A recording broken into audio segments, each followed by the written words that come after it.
Muy bien, ya estamos en comunicación con Víctor Lupo, a quien mucho agradecemos y le damos los buenos días. Buenos días, Víctor. Agustín Martínez le habla. ¿Qué tal, Agustín? Buen día. Un gusto conversar con usted. Decíamos recién que hoy el profesor Ricardo Micheli, que es mi compañero de equipo, está quejado por un malestar, así que no está con nosotros, lo cual seguramente estará lamentando porque tenía mucho interés en hablar con usted también. Bueno, muchas gracias. No, gracias a usted por atendernos. Usted ha publicado 2 obras fundamentales, pero además, vamos a nombrarlas, por cierto: Historia política del deporte argentino y ahora últimamente El deporte en la cultura del encuentro. Pero lo más notable es su perseverancia en lo que es el deporte y no el negocio del deporte, y además en esta fantástica tarea que se han dado los curas villeros y en particular el padre Pepe Di Paola en el trabajo con los clubes de barrio como dique de contención a estas lacras que significan la drogadependencia o el narcotráfico, como uno lo quiera ver, y además la falta de empleo y de horizonte en grandes sectores nacionales. ¿Cuál es la reflexión que le merece a usted, que está hasta las orejas en esta lucha, todo este trabajo que vienen haciendo los curas villeros y usted también acompañándolos, claro está? Bueno, esto tiene una larga historia, digamos, en el tema deportivo. Yo soy un militante político y un deportista también, pero todo lo que lo hago desde la visión política que tengo, que es un tema de seguir la historia del deporte, cómo fue, que es lo que escribí en mi último libro, que es el 6º libro que escribo, sobre el tema de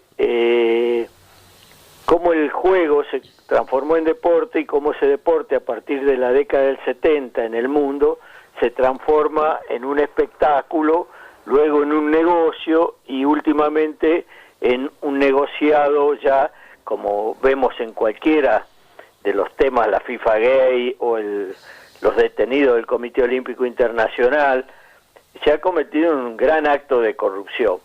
Este sistema, esta conversión que se dio en las últimas décadas, ha llevado a la mayoría de las poblaciones, y específicamente hablo de nuestro país, a una falta de actividad deportiva que llamamos la cultura del podio nosotros, que es donde solamente juegan los mejores. Y los demás ingresaron, digamos, a una epidemia de sedentarismo y obesidad que está sufriendo nuestro país. Tal es así que nuestro país es el primer país latinoamericano en sedentarismo en los jóvenes.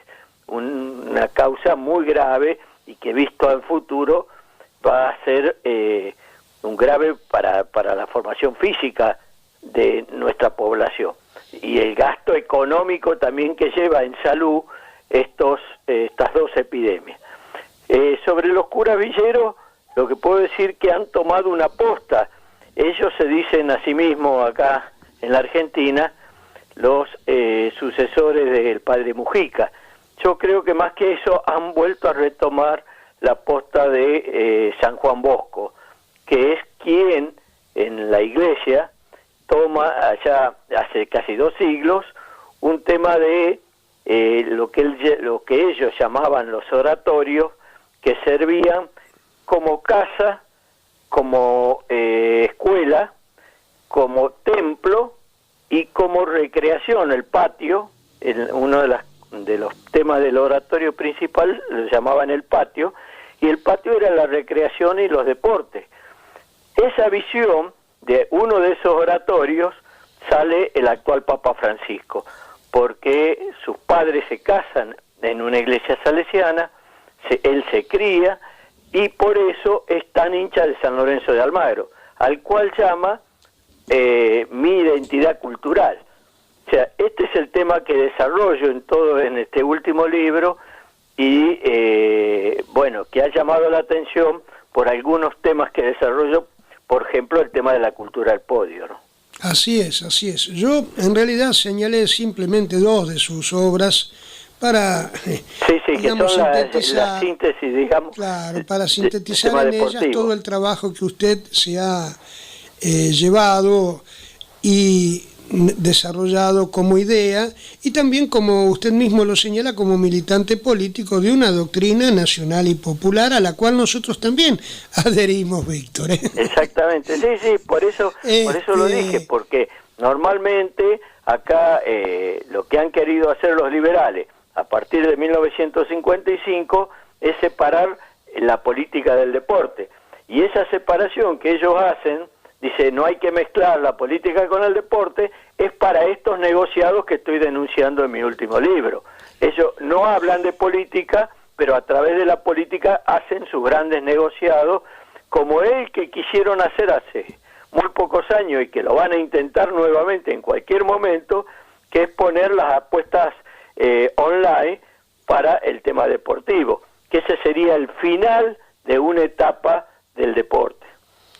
Sí, sin duda, sin duda. Yo creo que, como usted bien lo plantea, mientras menos protagonistas del juego seamos, más espacio habrá para el negocio y para que nosotros hagamos una vida sedentaria y enfermante. Esto está clarísimo. Recuerdo también, y a lo mejor está en línea, corríjame si estoy equivocado, sí, aquellas manifestaciones que vertía Muammar Gaddafi allá por los 70 en su famoso libro verde respecto a ese sentir deportivo que nos vinculaba a través del televisor. Exactamente. Tal es así que Gaddafi en el año 80 hizo un gran congreso de educación física al cual estuve invitado, y el país me prohibió salir para ir a ese congreso. Mire usted, no lo sabía, ¿eh? Sí, en el año 80 yo ya tenía la visa para viajar y nos prohibieron salir, que son los temas centrales que los une al imperialismo. Ellos quieren una población sentada y consumista, por eso nos llaman ciudadanos, de decir, bueno, consumamos, y no un hombre que se realiza dentro de una comunidad que se realiza. Entonces, este es la lucha fundamental, y que Perón la entendió sensacionalmente. Perón tenía como herramienta de su comunidad organizada a los trabajadores y a los deportistas como piezas fundamentales, y así lo desarrolló en sus 3 gobiernos. Sí, estoy plenamente de acuerdo. Además fue justamente, y no de casualidad, la época en la que mayor esplendor alcanzó el deporte argentino en sus tan variadas disciplinas. No solo por los resultados. No solo por los resultados, sino por el acompañamiento popular y la práctica. La práctica deportiva, que había llegado a un 30% en deportes federados, en deporte participativo, donde uno compite normalmente como se entiende al deporte. Hoy ese 30% no llega al 5%. Esta es la realidad de lo que nos pasó. Y estas son las 4 últimas décadas. No es una cuestión de un momento. Esto fue a partir del 24 de marzo de 1976, cuando una nueva cultura nos imponen a los argentinos y comienzan en la actividad deportiva diciendo hay que acabar con los clubes. Y entonces empiezan a formar polideportivos y playones deportivos, que es el tema que más me atacan sobre los que escribí en este libro, y que yo le digo que los playones deportivos en varias ciudades de nuestro país sirvieron como base del narcotráfico. Sí, yo comparto porque lo he visto. Comparto su apreciación porque la he visto. Yo tengo ahora un hijo de 22 años, pero si recorremos aquellos tiempos, como usted manifiesta, de los playones, me consta que se convirtieron en, de alguna manera, centros de distribución del narcotráfico. Exactamente, y esto, como nosotros lo decimos que Perón era un profeta, lo dice en una de sus charlas que se puede ver buscando por internet sobre los clubes de barrio. Él cuando dice, nosotros hacíamos clubes de barrio y lo entregábamos a los vecinos para eliminar lo que él en su momento llamaba los potreros, que eran verdadera escuela de delincuencia. Cuando todo el sistema liberal de prensa, y siguen aún, si vos ves una publicidad que te dice te armamos un potrero por cada gol que haga la selección, ellos siguen con esa idea de que sigan existiendo esa idea de los potreros, como ya no hay más lugar, hicieron los playones. Esto es una línea histórica, esto no es una casualidad.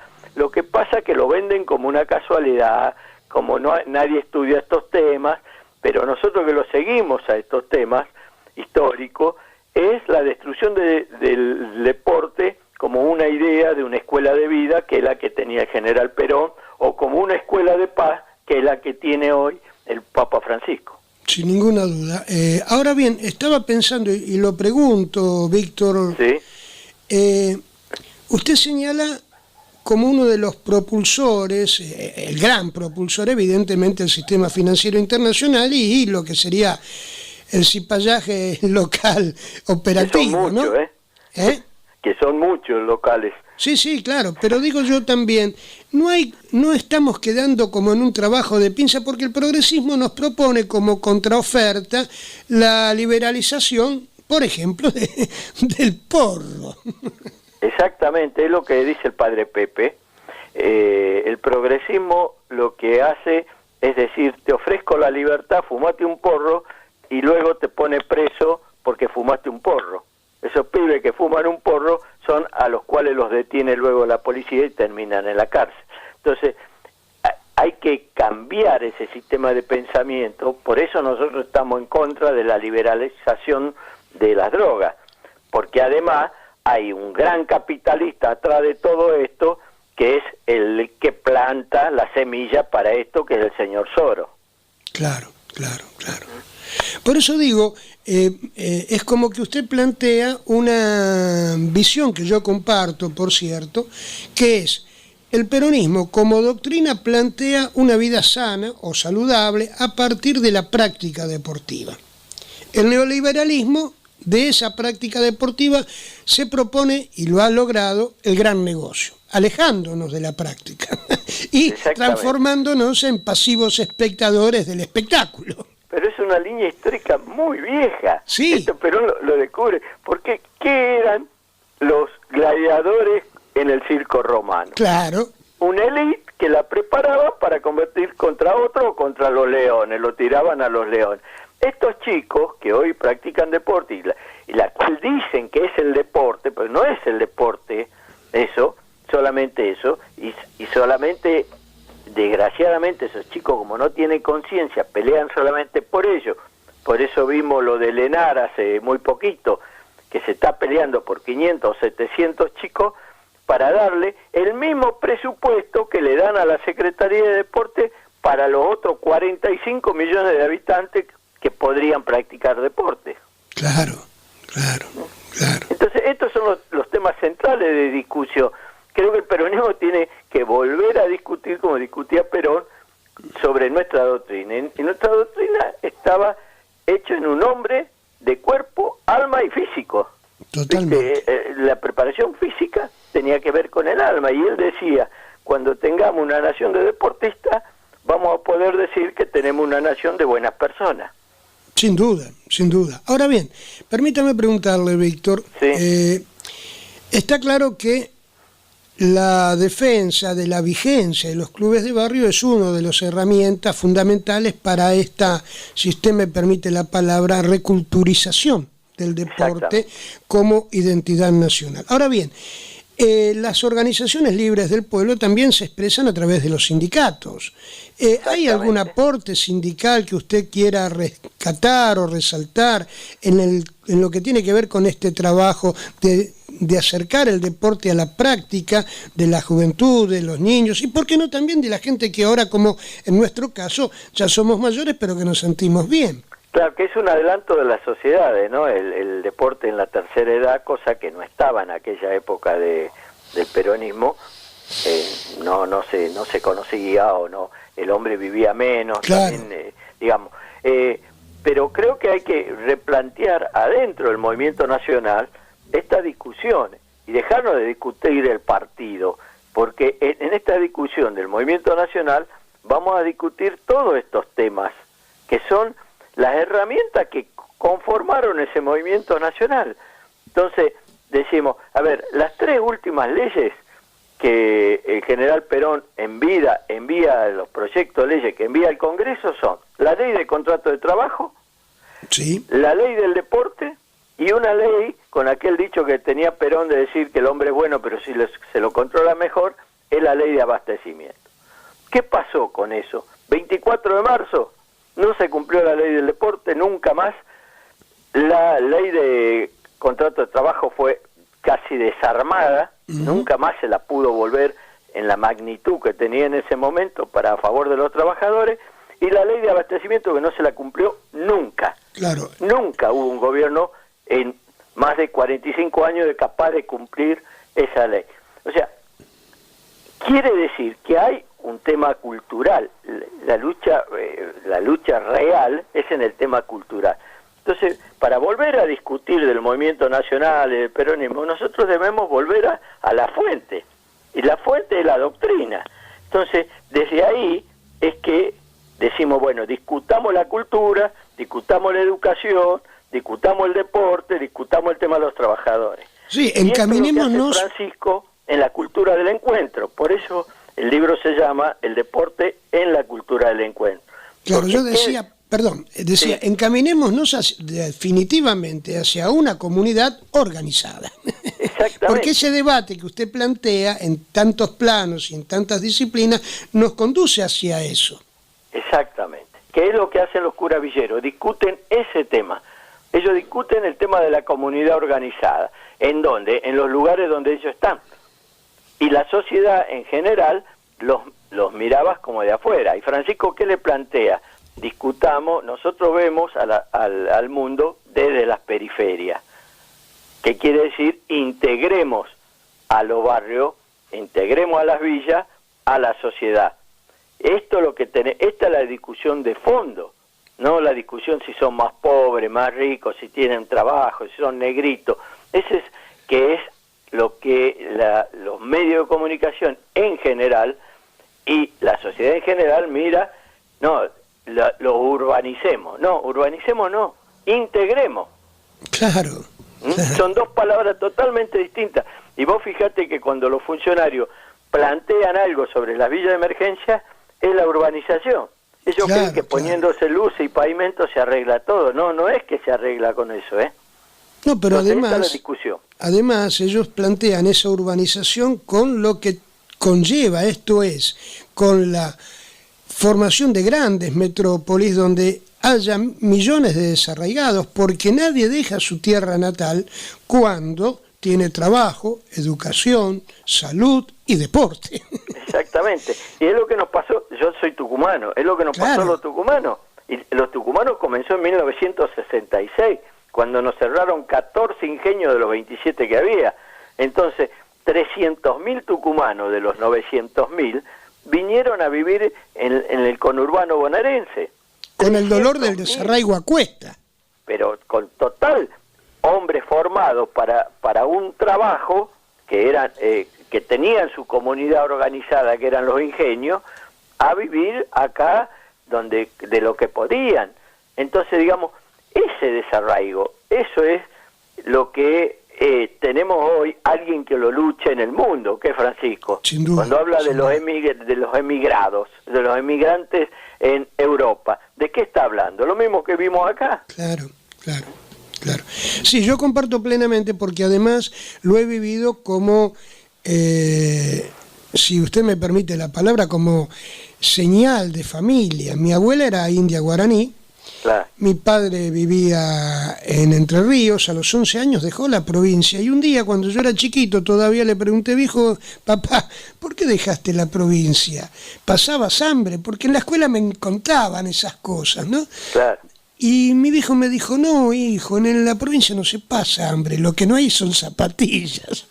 No, claro, sí, era una pobreza distinta, ¿no? Claro, entonces él se aquerenció acá a la capital, conformó su familia, generó su trabajo, estudió, él era semianalfabeto, después casi alcanzó a terminar el secundario, pero nunca dejó de sufrir por su tierra natal. Siempre quiso, como dice Troilo, siempre sintió que estaba llegando. Claro, es así. Yo cuando hablo de mis amigos, son mis amigos de la secundaria de Tucumán. Claro.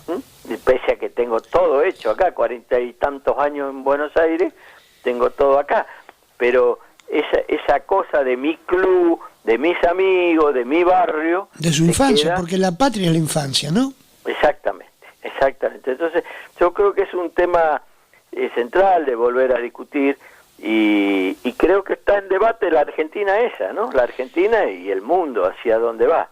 Sí, creo que sí, y que está como aflorando la necesidad de ir buscando no ya parches, sino soluciones. El otro día yo a veces, claro, en un pensamiento uno manifiesta y no siempre es bien comprendido. El otro día justamente escuchaba a alguien que dijo, un dirigente gremial, que dijo, ya decía Tosco que el movimiento obrero no debe ser el furgón de cola de la derecha. Y yo le recordé que Rucci... Palabra que no escuchábamos nunca. Claro. Y yo le recordé que Rucci, José Ignacio Rucci, decía que el movimiento obrero, simultáneamente con aquellas palabras de Tosco, debía dejar de tirar trompadas al aire y en lugar de discutir los efectos, discutir las causas.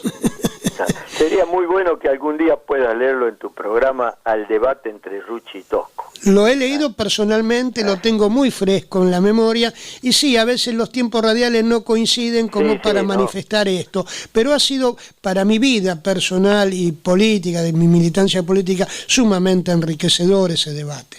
Creo que ese debate hoy no se podría dar. Creo que no hay dos dirigentes capacitados como para dar ese debate que dieron estos dos dirigentes sindicales. Sin duda. Víctor, no sé cómo andará usted de tiempo, pero desde ya le estoy agradeciendo mucho el que nos ha entregado. Me gustaría volver a tomar contacto con usted y desarrollar más en profundidad esta propuesta que tiene usted planteada en el libro El deporte, la cultura del encuentro. A mí la pastoral social habitualmente me hace llegar algunas de sus actividades y en algunas he participado. Son muy enriquecedoras desde lo personal, pero además movilizan mucho. Quiero decir que uno empieza a sentirse parte de ese tránsito hacia una comunidad organizada nacional, ¿no? En donde todos podamos sentirnos integrados. Bueno, si vos me perdonás, yo voy a utilizar tu programa para invitarte el día 12 de diciembre a las 18:30. Vamos a debatir con Isia Recalde en el Gran Lío que queda acá en la calle Viamonte 1550, el tema de la comunidad organizada, el modelo argentino y la cultura del encuentro, sobre el tema de las organizaciones libres del pueblo. Claro. Vamos a empezar, porque yo creo que una de las cosas que más nos quitaron es el valor de las palabras. Entonces creo que tenemos que volver a ponerle el nombre a las cosas y vamos a discutir sobre estos temas. Sí, ha habido un vaciamiento de la palabra, ¿no? Sí, hay un vaciamiento total, pero que forma parte de una estrategia cultural. Mire, el otro día yo resaltaba que dos periodistas de Fuste, de mucha audiencia, habían señalado estos dos, ¿cómo poder llamarlos? ¿Cómo definirlos? Dos paradigmas en su larga presentación de diferentes temas. Dijo Silvestre, en territorio mapuche, escuche bien, refiriéndose a esta situación planteada por el asesinato de Rafael Nahuel, que efectivamente fue muerto con una bala de salida del arma de un prefecto. Esto está fuera de toda discusión. Pero es terrible que un profesional del uso de la palabra nos instale la idea de que hay un territorio mapuche. Claro. La segunda cosa la plantea en el mismo programa Alejandro Berkovich, cuando dice la CGT rebelde. No hay una CGT rebelde, hay una CGT que está viva, que discute a su interior y que evidentemente está buscando consenso, pero no hay una CGT rebelde. Bueno, son cómo manejan el uso de las palabras. Claro, pero por eso digo. Así crean opinión, así crean conceptos, claro. Digamos. Entonces, pero vos fíjate que a esos programas no va ningún dirigente peronista. No invitan a ninguno de los dirigentes de los peronistas. Ellos dicen, no, sí lo invitamos, digamos. No, a los dirigentes peronistas, a los que piensan, a los que discuten, a los que debaten con la idea de la comunidad organizada. Claro. Entonces, este es el tema. Por eso tenemos que buscar nosotros los lugares alternativos, las redes sociales, que la creó el enemigo y nosotros la debemos aprovechar para nosotros. Valgámonos de ellas. Exactamente. Entonces, sobre estos temas y estos debates que en el seno del movimiento nacional se están dando en todos lados. Sí, afortunadamente sí. Repítame entonces, Víctor, su presentación con ICIAR en el Gran Lío ahora en diciembre. El 12 de diciembre a las 18:30. Muy bien. ¿Lo podremos volver a comunicar después de esa presentación, quieran, ¿le parece, Víctor? Yo estoy a sus órdenes, me avisan nomás y en algún momento de las horas que tienen ustedes lo salimos. Gracias, muy amable. Muy amable. Le agradezco su tiempo, Víctor. Un abrazo, compañero. Gracias, hasta luego. Hemos hablado con Víctor Lupo, que es un notable referente de la cultura del deporte en la Argentina.